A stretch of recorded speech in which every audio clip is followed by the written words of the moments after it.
CM down down CM down down CM down down CM down down ప్రజాపాలన కాదురా మాపాల పాలన ప్రజాపాలన ప్రజాపాలన కాదురా మాపాల పాలన ప్రజాపాలన కాదురా మాపాల పాలన ప్రజాపాలన కాదురా మాపాల పాలన జై తెలంగాణ జై తెలంగాణ జై తెలంగాణ జై తెలంగాణ రాజ్యం దోపిడి రాజ్యం బిజెపి రాజ్యం దొంగల రాజ్యం దోపిడి రాజ్యం బిజెపి రాజ్యం బిజెపి రాజ్యం దొంగల రాజ్యం దోపిడి రాజ్యం పోలీసులు నశించాలి పోలీసులు నశించాలి పోలీసులు నశించాలి పోలీసులు నశించాలి పోలీసులు కాంగ్రెస్ పాలన వద్దురా నాయనా కాంగ్రెస్ పాలన వద్దురా నాయనా కాంగ్రెస్ పాలన బిజెపి రాజ్యం దొంగల రాజ్యం దోపిడి రాజ్యం బిజెపి రాజ్యం బిజెపి రాజ్యం దొంగల రాజ్యం దోపిడి రాజ్యం బిజెపి రాజ్యం బిజెపి రాజ్యం దొంగల రాజ్యం దోపిడి రాజ్యం వద్దురా నాయనా కాంగ్రెస్ పాలన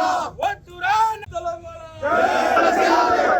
వెంటనే విడుదల చేయాలి వెంటనే విడుదల చేయాలి ఖబర్దార్ రేవంత్ రెడ్డి ఖబర్దార్ ఖబర్దార్ ఖబర్దార్ రేవంత్ రెడ్డి ఖబర్దార్ ఖబర్దార్ ఖబర్దార్ రేవంత్ రెడ్డి ఖబర్దార్ ఖబర్దార్ జై తెలంగాణ జై తెలంగాణ జై తెలంగాణ జై తెలంగాణ ఓడెవ్వడు వీడెవ్వడు హరిశన్న కట్టెవ్వడు ఓడెవ్వడు వీడెవ్వడు హరిశన్న కట్టెవ్వడు హరిశన్న కట్టొస్తే అడ్డంగా నరికేస్తాం హరిశన్న కట్టొస్తే అడ్డంగా నరికేస్తాం హరిశన్న కట్టొస్తే అడ్డంగా నరికేస్తాం జై తెలంగాణ జై తెలంగాణ జై తెలంగాణ జై తెలంగాణ వద్దురా నాయనా కాంగ్రెస్ పాలన ప్రజాపాలన కాదు పాపాల పాలన చేసినటువంటి పాపాలు 5 సంవత్సరాల కాలంలో చేసినటువంటి తప్పుల కంటే ఎక్కువ 1 సంవత్సర కాలంగా అనేక రకాలుగా తెలంగాణ ప్రజానీకాన్ని ఇచ్చినటువంటి హామీలు నిలబెట్టుకోలేక తాను మాట్లాడినటువంటి మాటల్ని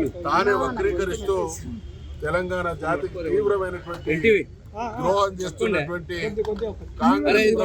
కాంగ్రెస్ ప్రభుత్వ నిర్వాకాన్ని రేవంత్ రెడ్డి దుర్మార్గాన్ని అడుగడుగున ఈరోజు హరీష్ రావు గారు కావచ్చు, కేటీఆర్ గారు కావచ్చు, ఇతరత్ర బీఆర్ఎస్ పార్టీకి సంబంధించినటువంటి నాయకులు గతంలో అద్భుతమైనటువంటి పరిపాలన అనుభవం ఉన్నటువంటి వీళ్ళు ఈ ప్రభుత్వ నిర్వాకాన్ని అడుగడుగున చీల్చి చెండాడుతూ ఉంటే జవాబు చెప్పుకోలేనటువంటి పరిస్థితులలో ఈ రకమైనటువంటి అణచివేత ద్వారా ఏదో చేయాలన్నటువంటి భ్రమల్లో బతుకుతా ఉన్నాడు. శిశుపాలనకి 100 తప్పుల తర్వాత ఏ శిక్ష పడ్డదో ఇవాళ తెలంగాణ ప్రజలు రేవంత్ రెడ్డి సర్కార్కు అటువంటి శిక్ష వేసేటువంటి రోజులు దగ్గర పడ్డాయనేటువంటి విషయాన్ని గుర్తు చేస్తూ ఉన్నాం. ఈరోజు మా నాయకుల్ని అది ఎవరైనా కూడా ఏ కార్యకర్తను ఏ నాయకుల్ని అక్రమంగా అరెస్ట్ చేసినా మేము భయపడే వాళ్ళం కాదు. తెలంగాణ రాష్ట్ర సాధనోద్యమంలో ఒక్కొక్క నాయకుని మీద 100 కేసులు ఉన్నాయి. 100 కేసులకు భయపడిన ఈ నాయకులు నీ తాటాకి చప్పులకు బెదురుతారా? నీలాగా పలాయనవాదులు కాదు. ఆ రోజు తెలంగాణ ఉద్యమం కొనసాగుతున్నటువంటి క్రమంలో మరి తెలంగాణ ప్రజల పక్షాన గొంతుగా కావాల్సినటువంటి నువ్వు ఏ రకమైనటువంటి పలాయనవాదాన్ని ఎంచుకున్నావో ప్రజలకు తెలుసు. నీలాగా మేము పలాయనవాదులం కాదు, ఈ కేసులకు భయపడే వాళ్ళం కాదు. నీ దుష్ట పాలనకు ఇవన్నీ కూడా కౌంట్ డౌన్ అయితే అనేటువంటి విషయాన్ని హెచ్చరిస్తా ఉన్నాం. బేషరతుగా చేస్తున్నటువంటి తప్పులతో ఇచ్చినటువంటి హామీల్ని నెరవేర్చు. వీళ్ళందరూ మరి ఆర్థిక మంత్రిగా పనిచేసినటువంటి హరీష్ రావు గారికి ప్రభుత్వం నడపడంలో ఎంత గొప్ప అనుభవం ఉన్నదో కూడా తెలుసు.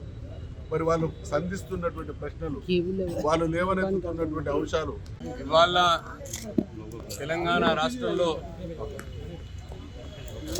ఒక ఎమర్జెన్సీ నిర్బంధం, అక్రమ అరెస్టులు ఇవాళ రేవంత్ రెడ్డి ముఖ్యమంత్రి ఇస్తా ఉన్నాడు.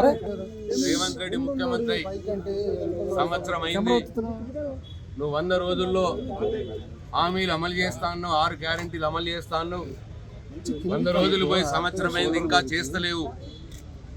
నువ్వు హామీలు అమలు చేస్తలేవు అని ప్రజల పక్షాన పోరాడుతున్నటువంటి బీఆర్ఎస్ పార్టీ ఎమ్మెల్యేలను, నాయకుల్ని ఇవాళ రేవంత్ రెడ్డి అక్రమంగా అరెస్ట్ చేస్తూ ఉన్నాడు.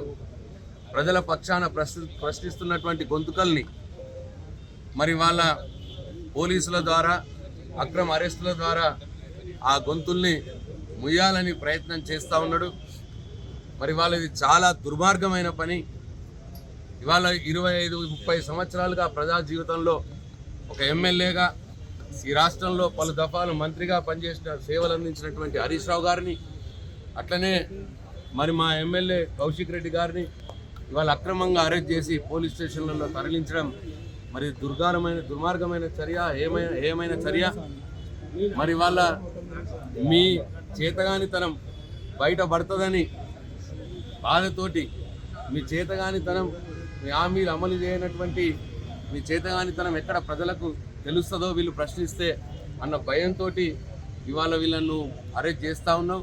ఎక్కడికక్కడ బీఆర్ఎస్ పార్టీ నాయకుల మీద కేసులు పెట్టిస్తూ ఉన్నాం, అడిగినటువంటి జర్నలిస్టుల మీద కేసులు పెట్టిస్తూ ఉన్నాం.